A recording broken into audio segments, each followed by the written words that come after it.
Hey everyone, welcome to another video review. This is the Transformers MPG-15 Cybertron, I guess, or Maximal if you want to be awesome. Rattle, or Rattrap as we know him. See him there in front of the box. We'll go ahead and put him outside real quick and take a look at that box. And yep, is the, I guess, the MPG box because, yeah, the MPG Beast Wars. You got a green stripe now instead of a blue one, but you got the MPG logo. And hey, there's the Beast Wars Transformers logo, at least the Japanese version. There's him in both his modes, although I believe this is... These are, I think there's both renders. There's the T-Spark logo and Takara Tomy logo, and yeah, Cybertron Spy and the Cybertron Rattle. Yep, Cybertron Rattle. Or Rattle. Yeah, so there's all that. There's a whole bunch more stuff down there, including MPG-15. Up here, you go Transformers MPG logo. On the side here, you got, hey, look, there's the Rat Mode. At least one of the versions you can do. Here's right here. There's the robot mode. On the bottom, of course, you have some warnings and copyrights and phone number and all that stuff. You know, the boring stuff, and also the material, if you want that. And also ages 15 up, because not for children. And here on the back, of course, you have a whole bunch of product shots and a little blurb about him and some, you know, all that stuff and what's included and yeah, all this stuff that you need to know about Rattrap. Also comes with his instructions. They're pretty decent. There's a couple times I was kind of a little confused, but that's because it's just simply there's a lot of hinges in the middle of the figure, so you have to figure out. Sometimes you have to figure out which hinge you want me to bend right now. So that's a fun time.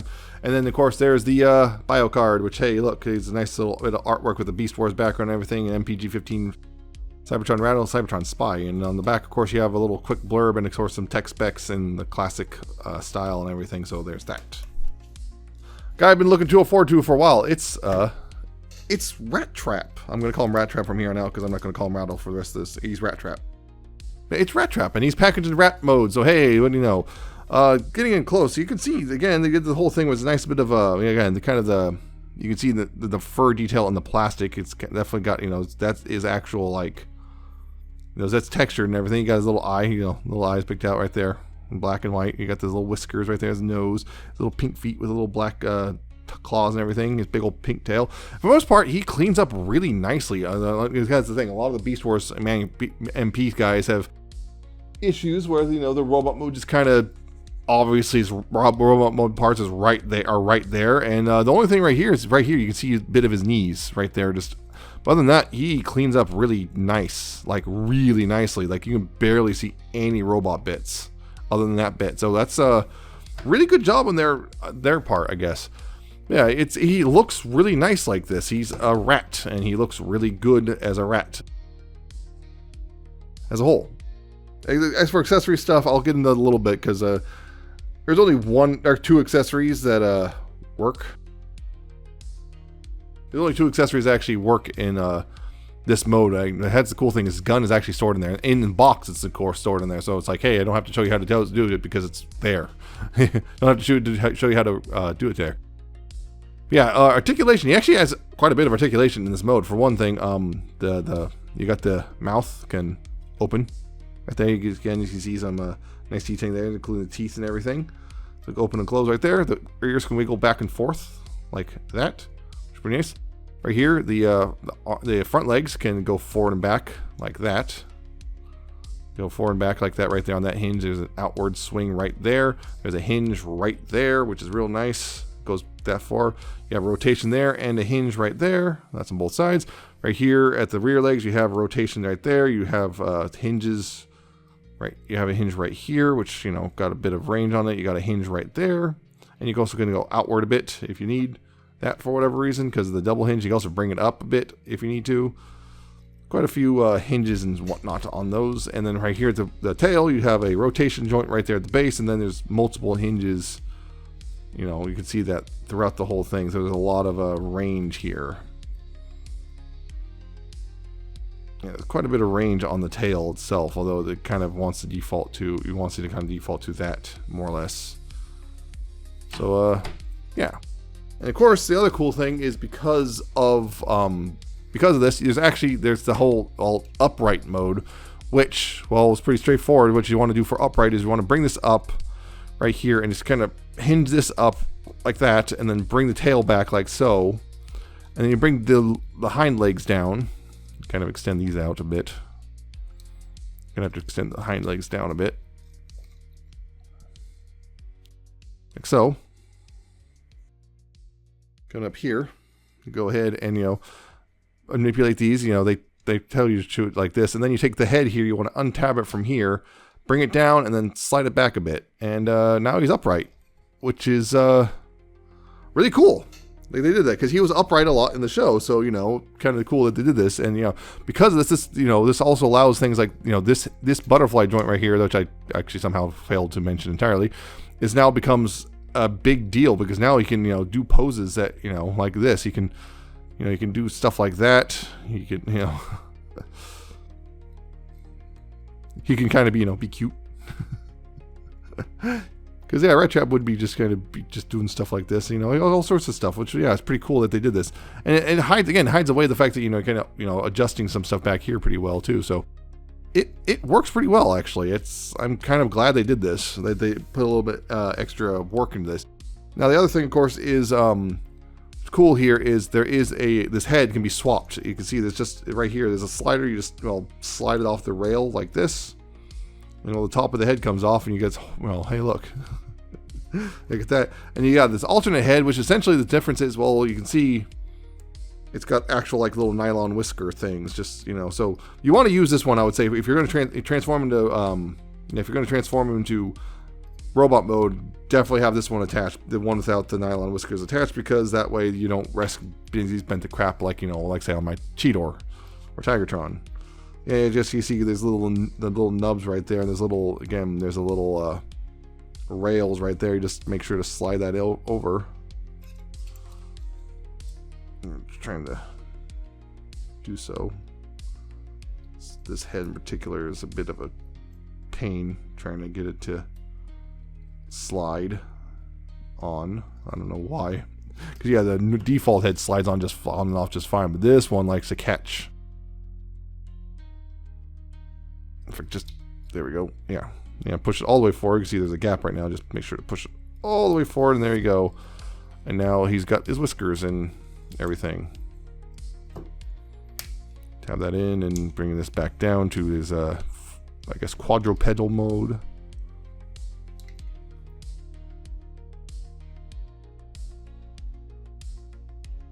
Make him a quadruped again, and yeah, there you go. Now he's got his whiskers instead, which is pretty cool.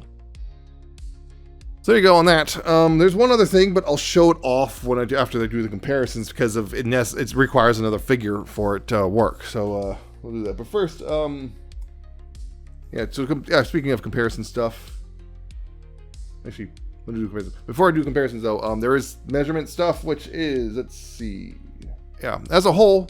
Rattrap here weighs about 3.9 ounces, or about 110 grams. So that's the thing. And his in beast mode here, his length, not including the tail, is about 8.8 or is about 5 inches long, which is about 12.7 centimeters. Or when including the tail, which when it's fully extended, as in, you know, as far as it can go, is about 8 3/4 inches long with 21.3 centimeters. So yeah, you know, good size for a rat, I guess. But yeah. Anyway, so comparison stuff. First off, I want to compare him to, I guess, his original Beast Wars release, sort of. This is the reissue I have, but hey. Which looks very... The rat, it's a rat, I guess. But yeah, it's one of those things like, this looks more like a rat than this guy does. But there you go. Also, because they were treating him as a bit of a stand, and here's the Generations release. Which actually, funny enough, yeah, in this mode, the sizes aren't much different. I think the Masterpiece version is a smidge bigger, but yeah... No wonder the Generations was kind of treated as a bit of a stand, and he's almost pretty much the exact correct scale, more or less. Although, you know, obviously they went for more of a realistic rat, somewhat realistic rat. And of course, yeah, why not? Here's the Kingdom release, which is notably smaller, but also kind of trying to be more of a realistic rat. So there's that.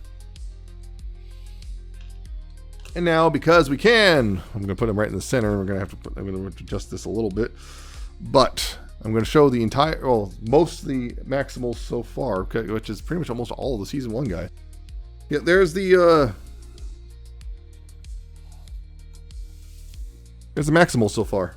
The only one we're missing from Season 1 is Air Razor. But this also means, you know, if you take away Dinobot, you have the entire Tigertron, you have pretty much the entire original Axelon crew, which is pretty cool. I mean, again, Dinobot people consider him as kind of the original. Like, I can't remember, he joined he joined them in the second episode after challenging Primal to a duel. But yeah, the original crew is Primal, Rhinox, Rattrap, and Cheetor.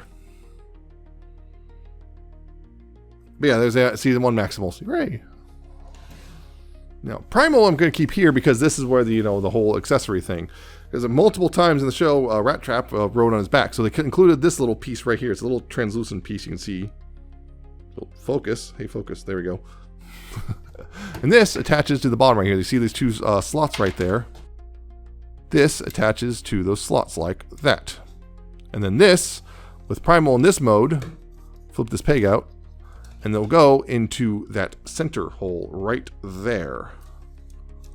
Like so. And that lets them more or less ride on the back of Primal, although it's kind of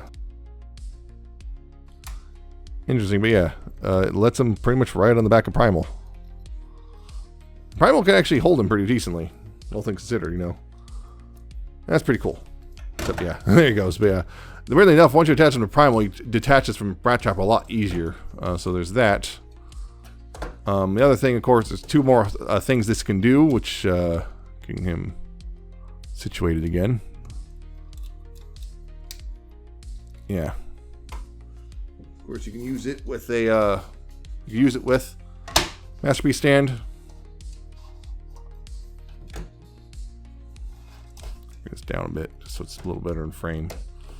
Use it with Masterpiece stand. Use which hole is it? I think it's the front forward hole right there. Use that, and yeah, so you can be on the stand if you want.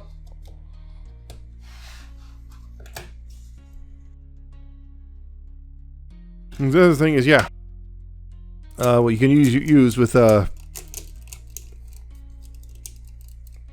Optimus Primal in his robot mode as well. Again, this came off when I pulled it off the stand, but yeah, this used the lowest one. So again, flip that peg out and then just plug it in right there. And now he's, you can kind of, again, have him peering over the little, yeah, that's the thing. Again, it goes on much more solidly to Primal than it does to Rattrap himself. Those are very kind of not exactly the most, yeah, you can have him ride him like there. And again, Primal can more or less support the weight, although I'm a little worried about the, that right there. I'm not sure about the connector itself, but hey, Rattrap can can more or less be peering over the top of that and everything, screaming because, Primal's doing something he doesn't like, which is most of the things Primal does. Yeah, the only thing is, yeah, you got to be mindful of the weight, but it does somewhat support. You just got to get it the right position. And also would be good, yeah, so if you get Primal, and of course, in a flight pose, then it doesn't really matter, does it? Because, then they're, so, woo. Yeah, that's that thing. I had to show Primal off a little early. So that's that piece. I'll show off the other stuff in robot mode because, well, that's where it's useful. All the other stuff doesn't really apply until robot mode, so hey, getting that stuff done. But yeah, pretty much though, I like this rat mode. There's it's got a decent amount of accessories, which, so far we've only seen 2 of them, but not overwhelming amount. And yeah, it's a really posable rat mode, honestly. This is a lot more posable than I thought it would be because, well, yeah, the other ones do have posability, but often it's like compromised in some way or another. But this one's not so compromised. He's actually just plain got good posability in general. So, yeah. He's just a good, solid beast mode overall. It was good posability, and yeah. So I'm going to go ahead and get him transformed into his robot mode, and then we'll continue this review.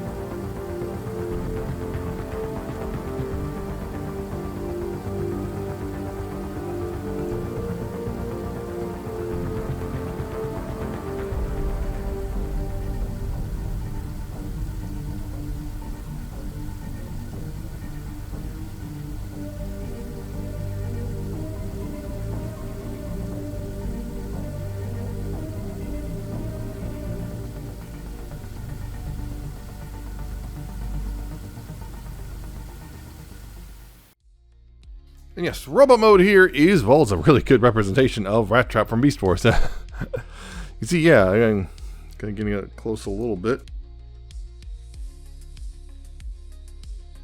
See there, yeah, the head. Got the nice coppery bronzish, you know, head. You guys can kind of see his little buck teeth there, the red eyes. There is light piping, by the way. It works pretty decently. He's got the weird, kind of weird pseudo, like, brain, exposed brain thing going on. Yeah, he's got his... You got the faux rat face, but the nice thing is the rat head does basically goes exactly where it's supposed to. We got the fake rat face because, well, again, things cheated. Yeah, you got, you know, the bronze and golds all the way down. You got the bits of gray. You got the silver with a little bit of maximal symbol right there. You got, yeah, pretty much just going all the way down. You got all those silvers and bronzes and browns. Golds as well. You got the gray down here. You got the silver little kind of fat rat feet. And of course his backpack, which is show accurate. He's supposed to have a backpack like this. Although this thing is, this one on this toy is a bit bigger than it was in the show. And that's pretty much just because, well, the simple fact of the matter is the show cheated and the backpack shrank. And, well, physics are a thing, it turns out. And, you know, you can't make material shrink. We can't do that. We just... Yeah, if the car ever figures that out, oh my god. But I don't think they will, because you kind of have to break a lot of things we know about science, you know, physics and whatnot. But anyway, it's pretty overall. It's pretty darn good representation of Rattrap without, you know, as good as you can get without, again, figuring out how to break physics. Yeah, the tail is like great. Some people have done some weird. I think some people have resorted to some different things with the tail, but, you know, I'm kind of fine with it, just kind of chilling out like that. It just generally looks really good like this as a whole. Yeah, it just looks really good. Only problem is, yeah, sometimes, unfortunately, because he's got kind of small feet and he's got the backpack, well, you don't pose him right, well, just kind of want to just go backwards, which is annoying. A little bit unfortunate that you have to kind of pose him right. For me, I have to kind of lean him forward just a smidge, or else it doesn't work. But I guess speaking of posing, posability, head, you got left and right and up and down. There's a ball joint there, and a bit of waggle there. Shoulders, you, well, would be able to do full 360 wasn't for the backpack. You got outward right there and a bit of outward right there as well. There is no bicep, or there's no butterfly joint. There's a bicep rotation right there. He does have double jointed elbows, although I believe this is technically the elbow you're supposed to bend first, but you got that as well. So, hey, you got a full curl. His hands, you can do, you know, they swivel, and they also have a hinge. So you go inward and outward. The fingers are all one piece, but they do have outward like that. They get on a hinge like so. There is a waist swivel like that. It's a little difficult to use just because of the backpack, but, you know, it does get quite a bit of range. There's no ab crunch. Again, there's so many hinges in there, and ab crunch would just make it just... I would be terrified of the thing just snapping in half. As for hips, he does have forward about that far. Back, well, again, limited by that. Outward, you have pretty much the full splits. There is a thigh swivel right there. It's kind of tight, which is tighter than this knee swivel right here, which does work. You have knee joint, which is, you know, pretty good. You got a knee joint right there, and if you're willing to kind of use the transformation joint, you can get pretty much a full curl. So there's that. And down here at the feet, you do have a lot of ankle tilts and side to side, and there's kind of actually kind of a weird heel joint here, and toe joint the same thing. So you got this. You kind of get the foot forward a bit, and, well, we can bring the toes down and everything. But yeah, decent amount of posability, considering, you know, some of the limitations, just, you know, just because of the space and everything.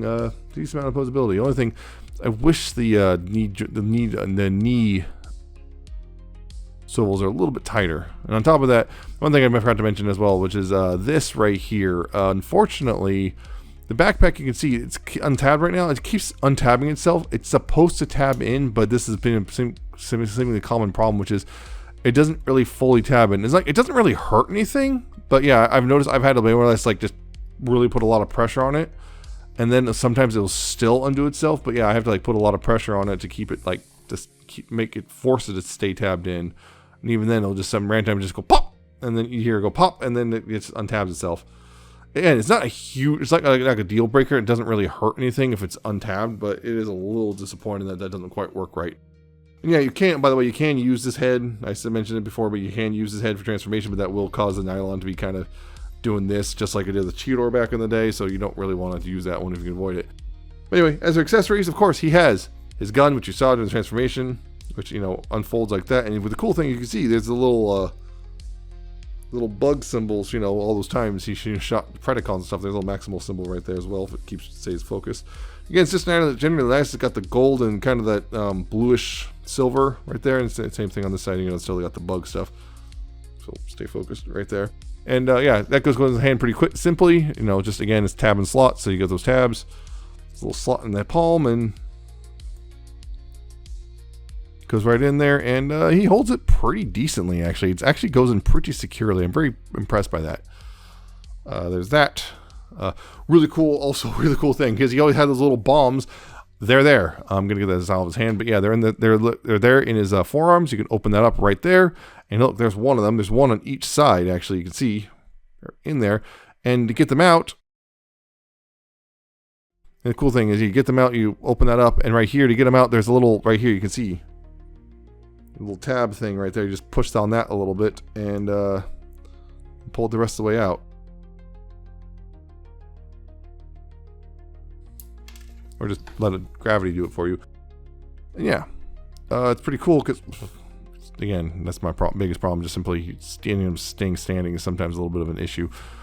There you can see, decent thing. This is actually like painted nylon, which is surprising. That doesn't happen like ever with official stuff, but you can see there's a little gold band around them, and there's a little dot that's supposed to be a bit of the maximal symbol.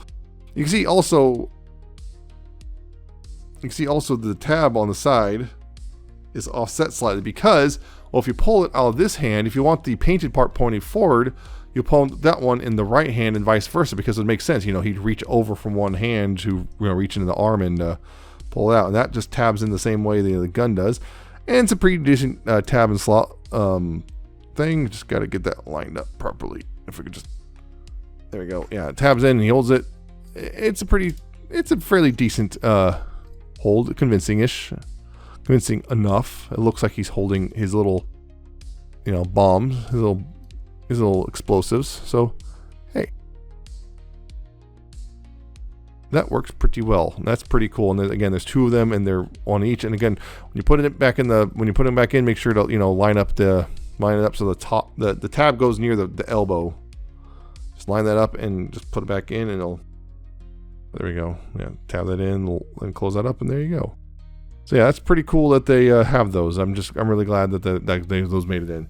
And of course, a couple of accessories. He does have alternate faces, including, well, right now he's got his kind of default face, right? Then you have his kind of his you know, cheeky smile right there, and of course his more, oh no, we're all gonna die face. And you got, of course, that's pretty straightforward. So I'll just pull that off, you know, pull off this face, the face right there, and then plug another one of faces on, and there you go. Now he's got a different face, and it's pretty much the same thing for both of them. The weird thing is that the default face that's on there, if I notice, it's weird. This is apparently a common problem.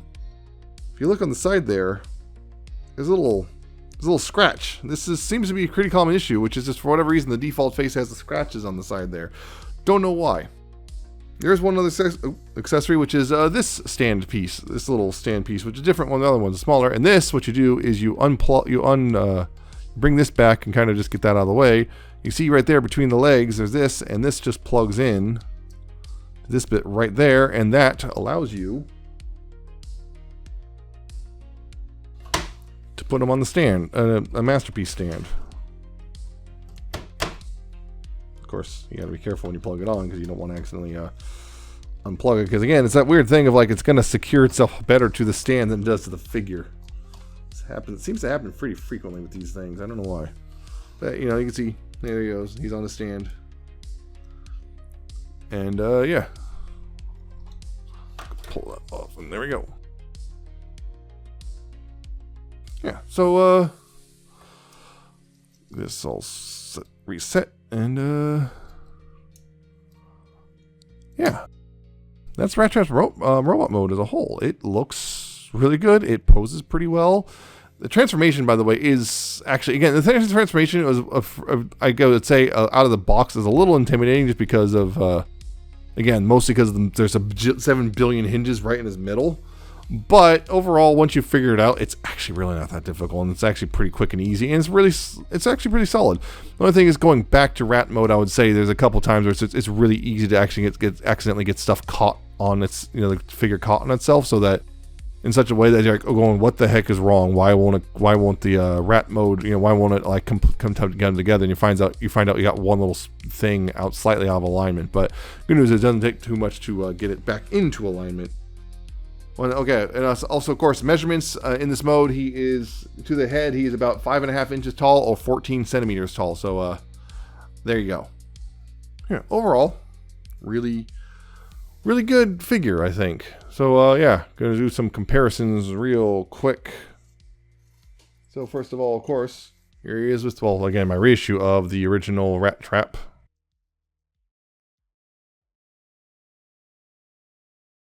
Kind of amazing how sometimes you get kind of look and go, wow, it's amazing what they did to get in the show to get, what out of the toy did that. Amazing what they did there. But yeah, there's that. Here's the Generations Rattrap that was a bit of a stand-in for a while. I kind of considered a stand-in to the point of they actually made it officially compatible with the Primal, but yeah, this is where you can see, the height differences. Yeah, while the Rat modes were pretty much the same size, you can see there's quite a height difference between the two in Robot mode. And his backpack is awful, honestly. I'm kind of forgetting. I pulled him off the shelf and went, whoa! His backpack's pretty bad. Like, just in general, just like jutting out and everything. Of course, what happened there? Oh, here's a Kingdom Rattrap, which, yeah, doesn't even come close to being in the correct scale for Masterpiece. So there you go. On that. Now, of course, we got to do the maximal Season 1, most of the Season 1 team here, so we're going to push these guys all back a bit. Yep, there's the